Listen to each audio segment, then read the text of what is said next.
Bismillah ar-Rahman ar-Rahim, sous la présidence de son Excellence M. Ismaël Omar Guelleh, président de la République, chef du gouvernement, a eu lieu ce matin, 29 octobre 2024, la 17e séance du Conseil des ministres.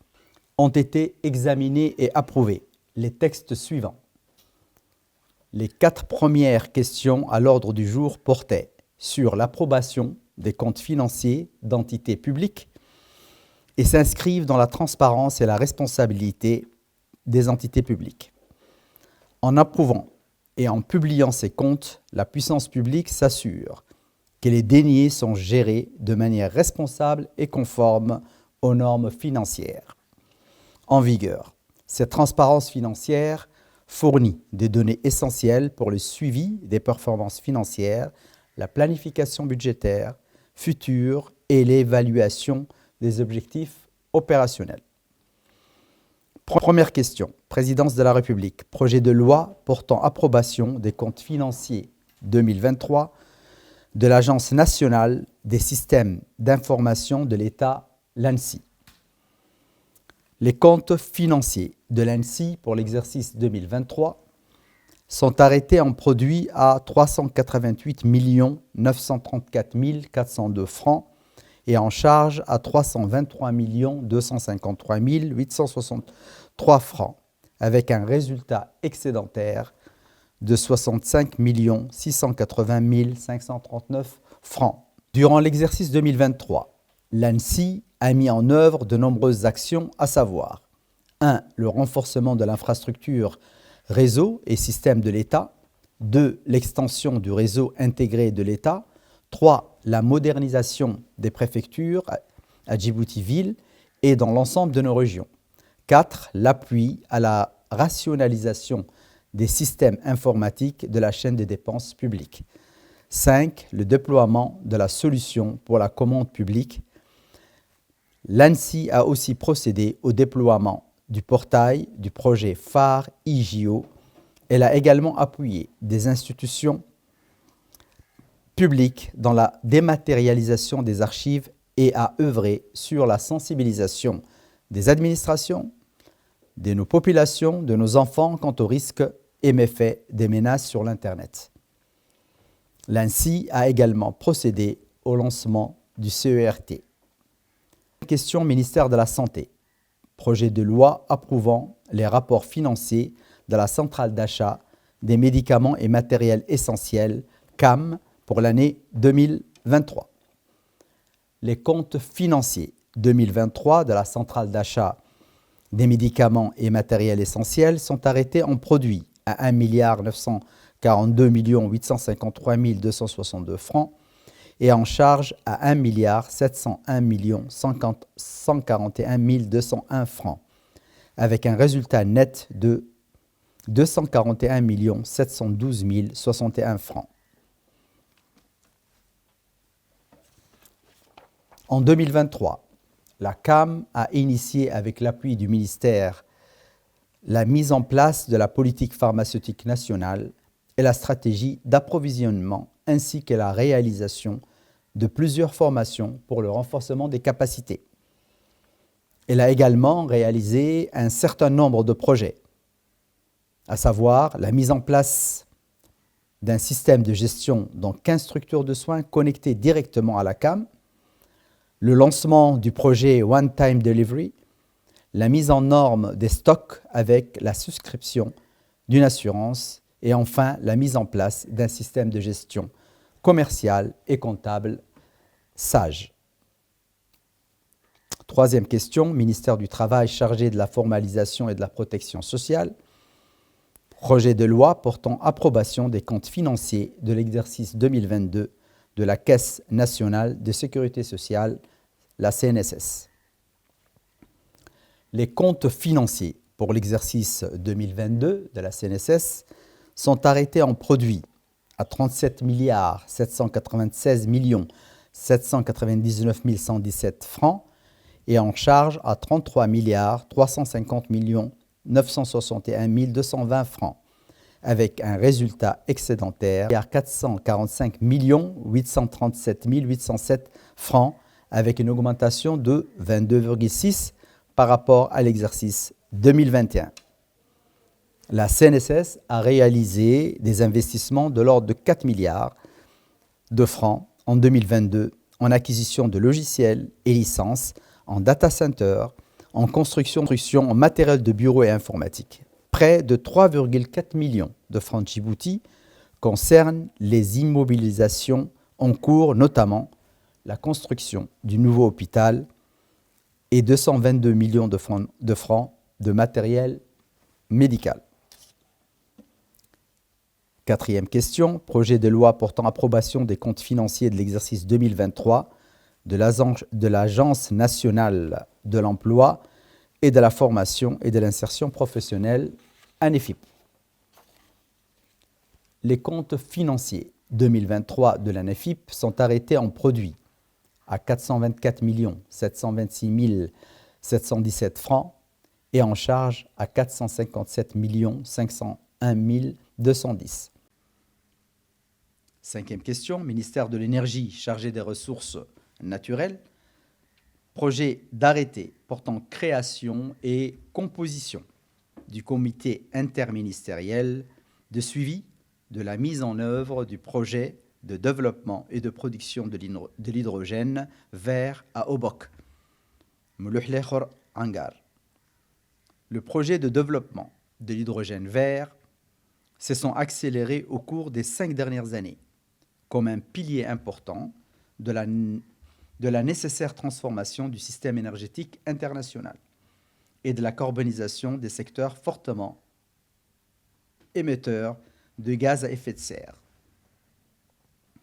Conscient des enjeux socio-économiques liés au développement d'un tel produit et pour bien se positionner dès à présent sur ce marché porteur, le gouvernement a donc décidé d'accorder la place de choix au développement de la production d'hydrogène vert dans notre pays, et ceci conformément et à la vision présidentielle Djibouti 2035. S'inscrivant pleinement dans cette dynamique, le gouvernement et la société américaine CWP Global ont signé en décembre 2022 un protocole d'accord pour développer un projet d'envergure de production de l'hydrogène vert. Ce projet structurant comprendra à terme la construction et l'exploitation d'une installation de production d'énergie renouvelable et d'hydrogène vert de 5 à 10 gigawatts dans la région d'Obok. Il sera le premier du genre en Afrique, ouvrant ainsi la porte à une nouvelle opportunité industrielle verte importante pour notre pays. Ce projet d'arrêté a pour objet la création, la composition et le fonctionnement du comité interministériel de suivi de la mise en œuvre du projet de développement et de production de l'hydrogène vert à Obok. Ce comité, regroupant les institutions concernées, aura pour mission de s'enquérir de l'état d'avancement du projet, de discuter des difficultés, des contraintes et des problèmes rencontrés en vue d'apporter des solutions concrètes, idoines et de prendre toutes les dispositions nécessaires. L'adoption de ce projet permet la réalisation du projet de développement d'énergie renouvelable à grande échelle dans notre pays. Sixième question, ministère de la Communication, chargé des postes et des télécommunications. Projet d'arrêté portant création et organisation et fonctionnement du comité de pilotage du projet régional d'intégration numérique en Afrique de l'Est, IRDIP. Le gouvernement de la République de Djibouti, avec l'appui de la Banque mondiale, a initié un produit intitulé Projet régional d'intégration numérique en Afrique de l'Est, dénommé IRDIP, et exécuté par le ministère de la Communication, chargé des postes et des télécommunications. Ce projet vise à accorder la connectivité haut débit transfrontalière ainsi que le flux de données et le commerce numérique dans la région de l'Afrique de l'Est. Ce projet vise spécifiquement à faire progresser l'intégration du marché numérique dans la région de l'Afrique de l'Est en améliorant l'accès abordable à la connectivité régionale à large bande, en renforçant l'environnement favorable et la convergence des politiques pour le commerce numérique et le flux des données transfrontalières, en développant des compétences numériques. Pour sa mise en œuvre effective, le projet d'arrêté a pour objet la création d'un comité de pilotage chargé de superviser et de coordonner l'ensemble des activités du projet, d'accompagner et d'évaluer l'avancement et de suivre les interventions des principaux acteurs impliqués. La mise en place de cet organe vise à assurer une gestion efficiente du projet et une bonne coordination des intervenants en vue de faciliter son exécution. Ministère de la Jeunesse et de la Culture. 7e question. Projet d'arrêté portant création du comité technique du mémorial de la paix d'Arta. Il faut rappeler que la conférence d'Arta, sous l'égide de son Excellence le Président de la République Ismaël Omar Guelleh, fut un événement historique qui a contribué à la renaissance de l'État somalien. La République de Djibouti et, à travers elle, la ville d'Arta et ses habitants ont joué un rôle central en accueillant avec générosité les délégations somaliennes, favorisant ainsi la création d'un esprit de solidarité et de fraternité entre le peuple djiboutien et le peuple somalien. Ce mémorial, qui sera inauguré en fin 2024, représente plus qu'un édifice. Il constitue un hommage aux efforts déployés par notre population, nos politiques, lors de la conférence d'Arta en l'an 2000, qui a marqué un tournant décisif dans la réconciliation somalienne. Il a également pour objectif d'éduquer et sensibiliser les générations futures à l'importance de la paix et de la solidarité entre les peuples de notre région.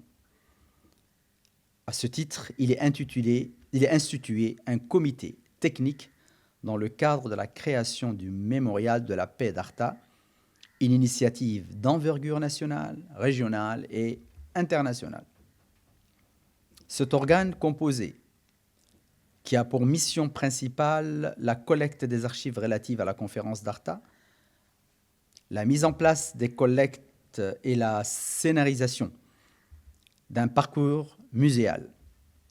Ce comité regroupe des représentants d'institutions publiques, académiques et médiatiques, offrant ainsi une expertise diversifiée pour mener à bien les missions du mémorial. Ministère du Travail chargé de la formalisation et de la protection sociale, 8e question, projet de décret portant nomination. Sont nommés au ministère de l'Agriculture, de l'Eau, de la Pêche, de l'Élevage et des Ressources halieutiques, M. Saïd Khairé Youssouf est confirmé dans ses fonctions de directeur de l'hydraulique rurale. M. Saleh Daoud Saleh est nommé conseiller technique du ministre de l'Agriculture. M. Mustafa Hassan Ahmed est nommé conseiller technique du ministre de l'Agriculture. Au ministère de la Jeunesse et de la Culture, M. Gaïd Hassan Elmi est nommé conseiller technique du ministre de la Jeunesse et de la Culture. M. Omar Mohamed Elmi est nommé conseiller technique du ministre de la Jeunesse et de la Culture. Au ministère des Affaires sociales et des Solidarités, Mme Nagat Hussein Mohamed est nommée conseillère technique du ministre des Affaires sociales et des Solidarités. Madame Mouna Aboubakar Saddiq Abdillahi est nommée directrice des études et prospection. Enfin, un certain nombre de communications ont été présentées, à commencer par le ministre du Budget, qui a fait son rapport sur sa participation aux assemblées annuelles de la Banque mondiale et du Fonds monétaire international FMI, qui s'est tenue du 21 au 27 octobre 2024 à Washington. Lors de ces assemblées annuelles, Djibouti s'est démarqué par son rôle central en matière de stabilité dans la région de l'Afrique de l'Est.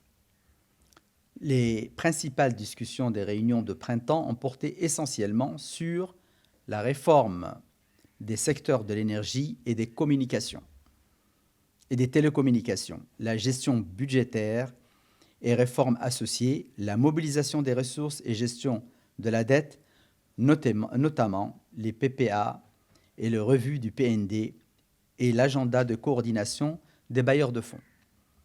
Ainsi, la participation de la forte délégation djiboutienne aux réunions de printemps du FMI et de la Banque mondiale témoigne de la détermination de notre pays à renforcer ses relations internationales et promouvoir son rôle en tant qu'acteur clé dans le paysage économique régional. Le ministre de la Jeunesse et de la Culture a fait également une communication sur la Semaine nationale de l'unité et de la cohésion sociale, Fest Unité 2024. Elle a souligné que le Fest Unité a été placé cette année sous le thème « Dialogue intergénérationnel, préserver et transmettre la culture de l'unité aux jeunes générations ». Cet événement s'est déroulé du 29 septembre au 4 octobre 2024 sur l'ensemble du territoire djiboutien et vise à valoriser le dialogue entre générations et à sensibiliser à la sauvegarde et à la transmission de l'unité comme valeur républicaine. Il s'agissait d'offrir aux jeunes une plateforme de rencontre et d'échange pour s'approprier ces valeurs à travers notamment des débats et des animations. Le ministre de l'Énergie et des Ressources naturelles a fait également un rapport sur le projet d'envergure de développement et de production de l'hydrogène vert qui sera basé dans la région d'Obok, à Moulouhlé plus précisément. Ce projet est dénommé Hayou Green Hydrogen Hub. Ce projet s'inscrit dans la droite ligne de la vision Djibouti 2035 du président de la République, son Excellence Ismaël Omar Guelleh, relatif à l'exploitation de notre fort potentiel en énergie renouvelable et de l'hydrogène vert qui en résultera. Le ministre mentionne que ce projet permettra de placer Djibouti à l'avant-garde de l'effort mondial de décarbonisation. Le secrétaire général du gouvernement a fait une communication sur la 3e édition de la Semaine nationale de la cybersécurité qui s'est tenue du 27 octobre au 31 octobre 2024 à Djibouti. Il a souligné que cet événement a réuni plusieurs acteurs, notamment des représentants des administrations, des entreprises publiques, organisations internationales, de la société civile, des forces de l'ordre, des experts nationaux, voire internationaux, qui ont abordé divers aspects de la cybersécurité à travers des conférences, des ateliers et des tables rondes.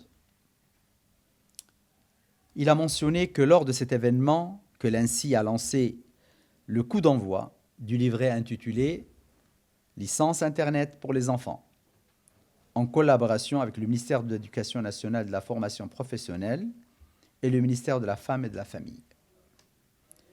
Cette licence Internet constitue un programme éducatif visant à responsabiliser les enfants et sensibiliser les parents, favorisant une utilisation d'Internet plus consciente, plus sécurisée et plus responsable. Elle constitue une étape de la prévention contre le cyberharcèlement, mettant l'accent sur l'acquisition des bonnes pratiques en ligne et une utilisation plus saine des réseaux sociaux auxquels sont exposés nos enfants.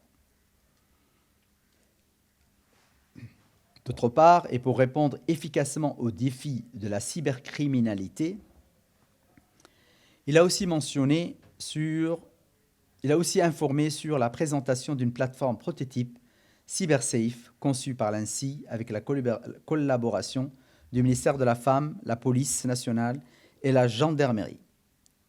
Cette plateforme, une fois validée par les autorités publiques, visera à fournir à tous les citoyens un moyen rapide et sécurisé de signaler des contenus inappropriés ou illégaux, renforçant ainsi les efforts de protection des utilisateurs contre les menaces numériques telles que le cyberharcèlement et les intimidations en ligne, l'exploitation sexuelle des enfants en ligne, les menaces et extorsions en ligne, les incitations à la discrimination ou à la haine, les escroqueries en ligne et les injures ou diffamations en ligne. Enfin, il a indiqué l'enjeu principal de la Semaine nationale de la cybersécurité est de sensibiliser les parents, sensibiliser notre jeunesse, le grand public, le pouvoir public, la société civile, mais aussi éduquer les jeunes générations et de former les professionnels aux meilleures pratiques en matière de cybersécurité.